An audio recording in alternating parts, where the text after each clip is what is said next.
Hi hello friends, welcome back to media talks. நான் உங்கள் மௌனிகா. இன்றைக்கி எபிசோட் ரொம்பவே நல்லா இருந்துச்சு. ஒரு மாதிரி ஃபுல்ஃபில்லாக இருந்த மாதிரி எனக்கு ஒரு ஃபீல் ஆச்சு. அது ஏன்னு எனக்கு தெரியல, எனக்கு ரொம்பவே பிடிச்சிருந்துச்சு இன்றைக்கி எபிசோட் ஸ்பெஷலாக.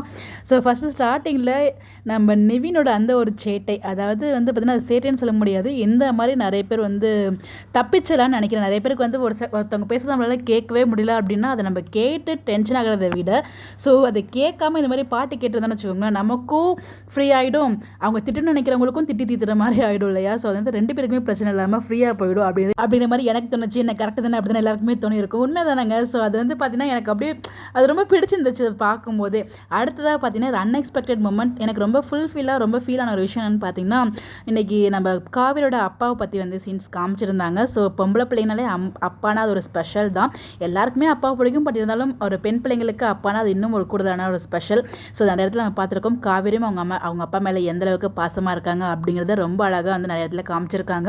ஸோ அதே மாதிரி தான் அவங்களோட அப்பாவோட பர்த்டேவை அவங்களோட ஸ்டேட்டஸ் அதெல்லாம் பார்த்து கண்டுபிடிச்சிட்டு சடனாக நம்ம சர்ப்ரைஸாக நம்ம விஜயமும் பார்த்தீங்கன்னா உங்களுக்கு கேக்கும் ஆர்டர் பண்ணிடுறாங்க. அதுக்கு முன்னாடி அந்த பக்கம் பார்த்தீங்கன்னா காவிரி வீட்டு ஃபேமிலியில் அவங்களுக்கு பிடிச்ச மாதிரி எல்லாமே படைச்சு அவங்க சாமியுமே கும்பிட்டுருப்பாங்க. சிலருமே கண் கலங்கி அது எல்லாமே ரொம்பவே நல்லா இருந்துச்சு. அந்த ஒரு ஃபீலிங்காக இருந்துச்சு பார்க்குறதுக்கு.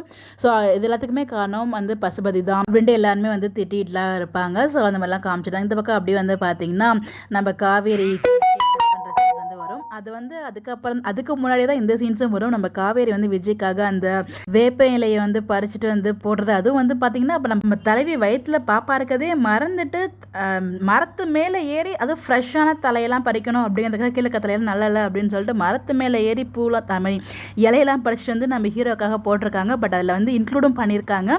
அதாவது அது பார்த்ததுமே எங்கள் அப்பா ஞாபகம் வந்துச்சு, இன்னைக்கு அந்த இடத்துல ஏறணும்னு எனக்கு தோணுச்சு அப்படிங்கிற மாதிரியும் சொல்லியிருப்பாங்க.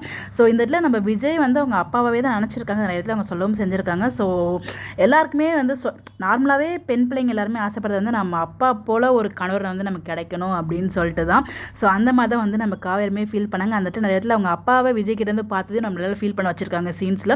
உண்மையிலே ஆக்டிங் வைஸ் ரெண்டு பேருமே சூப்பராக பண்ணியிருந்தாங்க. நம்ம காவேரி மரத்து மேலே ஏறினதுமே நம்ம தலைவருக்கு கோவப்பட்டு கையெல்லாம் வாங்கிடுவார். ஸோ சேட்டக்காரி அப்படிங்கிற மாதிரிலாம். ஸோ ரொம்பவே நல்லா இருந்துச்சு அந்த சீன்ஸுமே பார்க்குறதுக்கு. ஸோ அப்போ குழந்தை தான் முக்கியமாக, குழந்தைக்காக தான் இவ்வளோ அக்கறை அப்படிங்கிற மாதிரி நம்ம வழக்கம் போல் ஒரு டாம் அண்ட் ஜெர்ரி சீன்ஸுமே அங்கே பார்க்க முடிஞ்சிச்சு. ஓரளவு எபிசோட்ஸ் இன்றைக்கி ரொம்பவே நல்லா இருந்துச்சு. எல்லாமே எபிசோட்ஸ் பார்த்தீங்க. உங்களுடைய கருத்துக்கள் மறக்காமல் கமெண்ட்டில் ஷேர் பண்ணுங்கள்.